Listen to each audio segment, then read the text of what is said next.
मैं हमेशा धरातली बात करता हूँ, यथार्थ बोलता हूँ, जो है वो बात करूंगा और जैसे मेरे अनुभव रहे हैं उसी बेस पे बात करूंगा। देख ली, हमारा मूड खराब हो गया कि वो ये पढ़ रहा है, मेरे पास तो अलग किताबें हैं, उसके पास तो उसके नोट्स है, मेरे पास तो ये नोट्स है। या एक नंबर ही ला रहे हो भाई साहब, आपने परीक्षा हॉल में पूरी ताकत लगा ली थी, एक नंबर आया नहीं। तो पूछो मत मुझे क्या पढ़ना है, क्योंकि हर व्यक्ति अलग अलग राय देगा और उस राय में आप कंफ्यूज ऐसे होंगे कि आप लास्ट में डिसीजन नहीं ले पाएंगे कि मुझे किस किस मटेरियल को देखना है।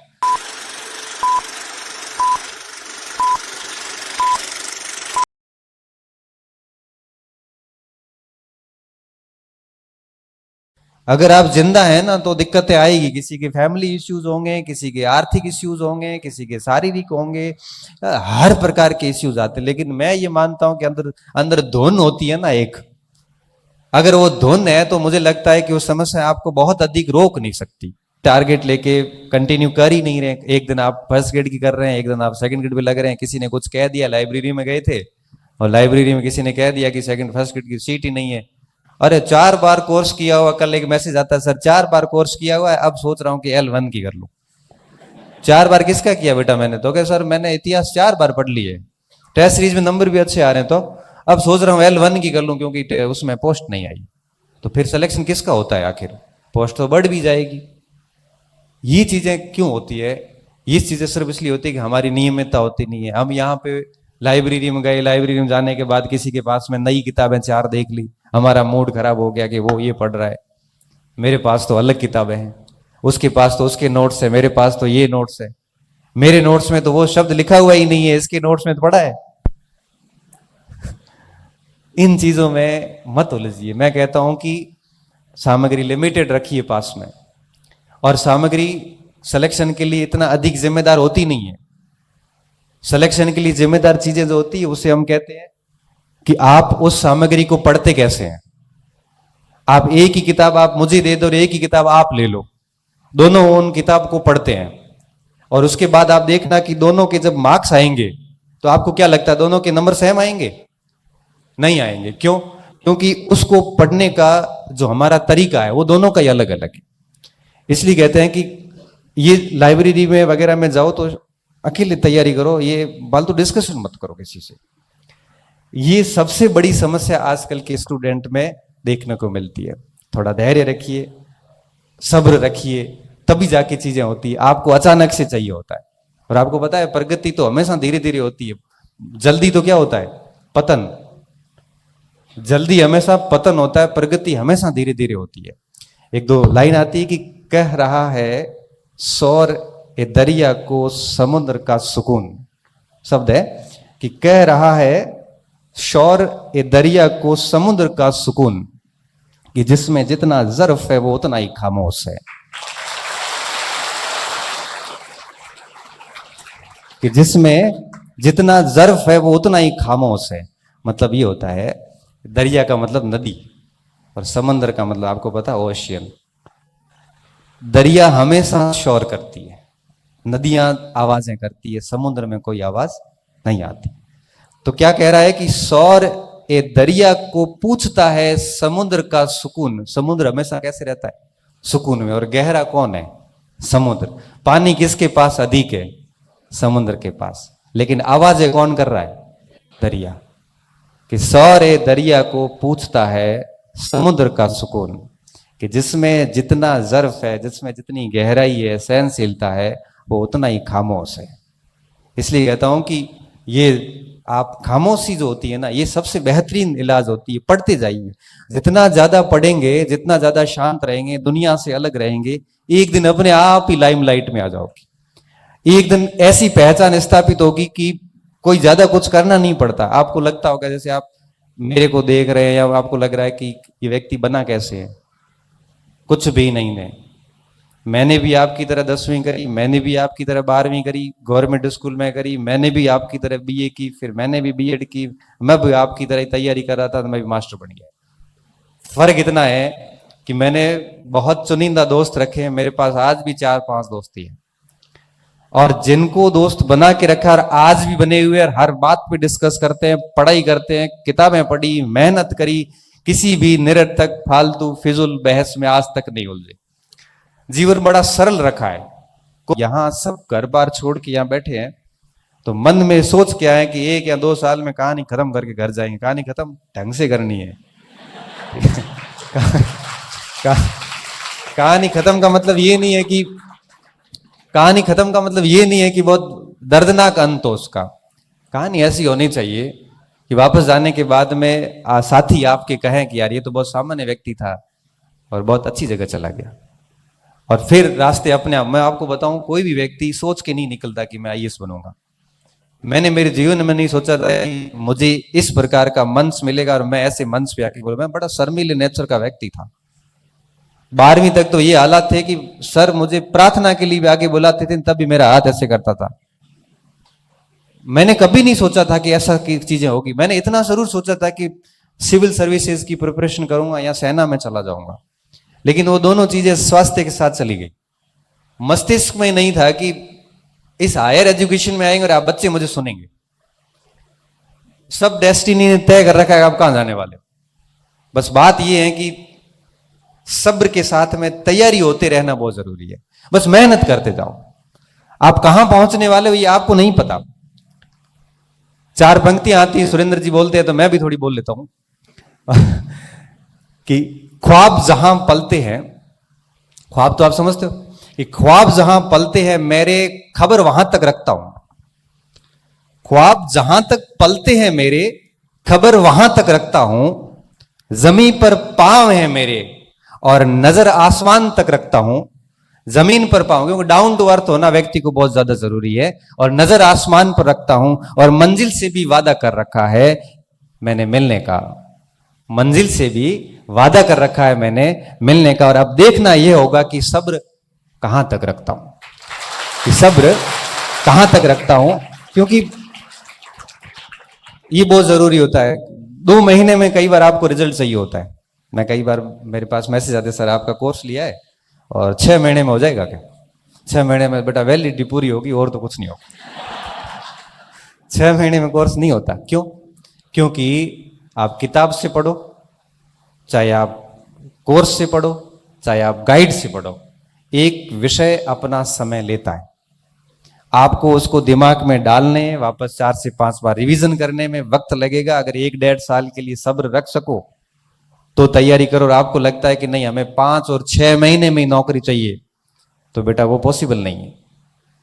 क्योंकि कोई भी विषय हो, चाहे पॉलिटिकल साइंस हो, चाहे हिस्ट्री हो, चाहे हिंदी हो, चाहे इंग्लिश हो, विषय अपना प्रॉपर समय मांगता है।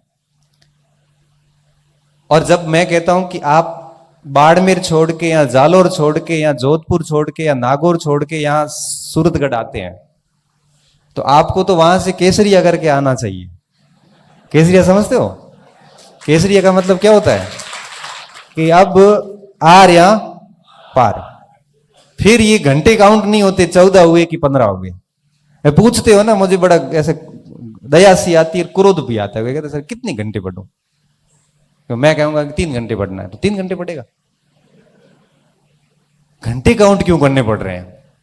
जब वहां से घर से निकल ही गए हो तो ठीक से निकलो ना भाई। अब पता है कि जैसे खानवा के युद्ध में महाराणा सांगा निकले हैं और हसन खान मेवाती अगर निकला है तो ये सोच के निकला है कि हम जिंदा वापस आके भोजन करेंगे घर आके। वो ये सोच के निकले हैं कि यहां तो बाबर रहेगा या हम रहेंगे, बात खत्म। और फिर युद्ध भी उस स्तर का होता है, और युद्ध उस स्तर का होता है, फिर परिणाम भी उस स्तर के आते हैं। और 400-500 साल बाद में भी हम याद करते हैं। इसलिए कहते हैं कि जब घर से निकल ही गए हैं तो मुझे लगता है कि न घंटे काउंट करने चाहिए, न पोस्ट काउंट करनी चाहिए, न कंपटीशन कितना मार्केट का ये देखना चाहिए। हमें सिर्फ ये देखना है कि आप कितने रेडी हैं। मैं आपको 5 प्रश्न पूछ लूं और क्या आप मुझे उत्तर देने में सक्षम है? कई बार मैं बच्चों से बात करता हूं, तैयारी है पूरी? हाँ तैयारी पूरी है। प्रश्न पूछूं? प्रश्न नहीं पूछना। क्यों? तो तैयारी कैसी पूरी है? कॉन्फिडेंस तो ये होना चाहिए ना कि तैयारी पूरी है, पूछ सकते हो, आप कहीं से भी पूछ सकते हो। मैंने सच में पढ़ाई की है। कोई कहता है सर रात को पढ़ूं कि सुबह पढ़ूं उठ के? वही पढ़ाई करनी, कभी भी करना। कभी कभार रात को कर लो, कभी सुबह उठ के पढ़ लो। लेकिन बात यह है कि हम पढ़ रहे हैं कि नहीं पढ़ रहे हैं, यहां पे आके पंचायती कर रहे हैं क्या? यहां पे आके पुस्तक भंडार पे, लाइब्रेरी के अंदर या 4 रूम लिए और बीच में बैठ के आराम से अगर आप पंच बने हुए हैं तो मान के चलना कि आप अपनी असफलता की कहानी उस जगह बैठे बैठे लिख रहे हैं। ये कंपटीशन है, बड़ा निर्दयी है। ये नहीं देखता कि आप किस गरीब परिवार से आते हैं या अमीर से आते हैं। ये नहीं देखता कि आपके घर वालों ने कितने सैक्रिफाइस करके आपको यहां भेजा है। ये भी नहीं देखता कि आप पहले कितनी बार फेल हुए हैं और आपको नौकरी की सख्त आवश्यकता है। ये भी नहीं देखता कि आपके ऊपर पीछे पूरा परिवार इंतजार में बैठा है कि ये नौकरी लगे तो इन 2 बच्चों को आगे भेजूं। ये भी नहीं देखता कि आपके हालात अच्छे नहीं है, आपको नौकरी की सख्त आवश्यकता है। ये सिर्फ ये देखता है कि ओएमआर सीट में आपने गोले कैसे भरे। वो सीधी कंप्यूटर में ओएमआर से डिस्कैन होती है, सीधे नंबर आते हैं, किसी 120 में से 18 आते हैं, किसी 120 में से 112 आते हैं। और ये तय इस बात पे होता है कि आपने कितनी गहराई से, कितनी तन्मयता से किताबों को घोट घोट के याद किया है। हालत खराब हो जाती है किताब की साइज बड़ी हो जाती है। 120 पेज की किताब, 120 पेज का रजिस्टर ऐसे लगता है जैसे 500 पेज की किताब हो। 5-5, 6-6 कलर के स्याही घसी हुई होती है उस नोट्स पे, उस किताब के ऊपर। तब परीक्षा हॉल में जाते ही याद आता है कि ये बात पृष्ठ के किस भाग में लिखी हुई है। सीधा याद आता है कि दाएं तरफ ऊपर की तरफ मेरे लिखा हुआ है। ये स्थितियां आती हैं तब एक्यूरेसी आती, तब आप कहते हो हमारी एक्यूरेसी नहीं आती, गलत ज्यादा हुए सर। गलत होंगे ही कि मार आता है गलत हो गया। आते आते कैसे गलत हो गए? या तो आ नहीं रहा था या गलत हो गया है, सीधी सी बात है। देखो आता किसी का गलत नहीं होता। ये एक सदी का सबसे बड़ा झूठ है। ये सबसे बड़ा झूठ है जो हम लोग अपनी असफलता को जस्टिफाई करने के लिए हर जगह बोलते हैं। आता किसी को गलत नहीं होता, पहली चीज। दूसरी बात, जब हम बाहर निकल के कहते हैं ना कि आधे नंबर में फेल हो गयो या 1 नंबर ही ला रहे हो, भाई साहब आपने परीक्षा हॉल में पूरी ताकत लगा ली थी, 1 नंबर आया नहीं। आप 1 नंबर से नहीं हुए हैं। आप ये एक्सेप्ट कीजिए कि परीक्षा हॉल में आपने सारे हार्मोन एक्टिव कर लिए थे, आपने पूरी ताकत लगा ली थी, पूरी चेष्टा की थी। अगर किसी प्रश्न की अगर छोटी अंगुली भी पकड़ में आई थी तब भी उसको आपने गिराने की कोशिश की थी, लेकिन उत्तर निकला नहीं निकला, 1 नंबर आया नहीं। आपने पूरी मेहनत कर ली उसके बावजूद भी। और मैं ये कहता हूं कि जब आप घंटों घंटों पढ़ के, घंटों घंटों मेहनत करने के बाद में जब आप सिलेक्शन लेते हैं ना, तब वो 1 नंबर ही हासिल करते हैं। वो 1 नंबर के लिए बहुत मेहनत करनी पड़ती है, तब जाके वो 1 नंबर आता है और हम हंसते हंसते गलत करके आ जाते हैं। इसलिए कहते हैं कि जब जितना आप ढंग से मेहनत करेंगे, जितनी आप बार बार रिवीजन करेंगे, एक भाग के लिए भाई 1 ही किताब रखो ना, ये 20 किताबें रखने की क्या जरूरत है। 1 किताब तो कम से कम ठीक से याद करो। अपने घर पे लाइब्रेरी बना देते हैं और उस लाइब्रेरी में फिर कंफ्यूज होते हैं कि अब पढ़े क्या और छोड़े क्या इसमें। इसलिए इस बात का व्यक्तिगत रूप से मैं आपको कह रहा हूं, आप सब आए हैं तो कह रहा हूं कि हमेशा इस चीज का ध्यान रखें कि जब भी किसी परीक्षा की तैयारी करें तो बड़ी शांति से करें। किसी को मत कहो कि मैं किसकी तैयारी कर रहा हूं, सिर्फ 2-4 लोगों को पता होना चाहिए। रिजल्ट आएगा तब दुनिया अपने आप देख लेगी। दूसरी बात, हर भाग के लिए 1-1 मैटर रखे, चाहे नोट्स रखो, चाहे किताब रखो, जो भी रखो। आप किसी को पूछो मत मुझे क्या पढ़ना है, क्योंकि हर व्यक्ति अलग अलग राय देगा और उस राय में आप कंफ्यूज ऐसे होंगे कि आप लास्ट में डिसीजन नहीं ले पाएंगे कि मुझे किस मटेरियल को देखना है। हर भाग की 1 ही किताब लेके और फिर गायब हो जाओ। फिर मत देखो कि क्या चीजें हो रही है दुनिया में। फिर आप इतना काम करिए कि अपने उस सिलेबस को बार बार पढ़िए, उसको जितना आप रिवीजन कर सकते हो करिए। इस फोन को जितना साइलेंट करके रख सकते हो रखिए। आप जितनी ज्यादा मेहनत कर सकते हो करिए। इससे पता 2 फायदे हैं, एक तो रिजल्ट मिलेगा, दूसरा व्यक्ति अच्छे हो जाएंगे। व्यक्ति अच्छा होने का क्या मतलब है, जब आप अपने आप को इतना पढ़ाई में डाल देंगे ना, तो ना तो आपको गलत आदतें पड़ेगी, ना आपको गलत चीजें याद आएगी, ना आप अपने आप को गलत लोगों के साथ डालोगे, ना आप अपने आप को इन चीजों में संलग्न करोगे जो आपका समय खराब करते हैं।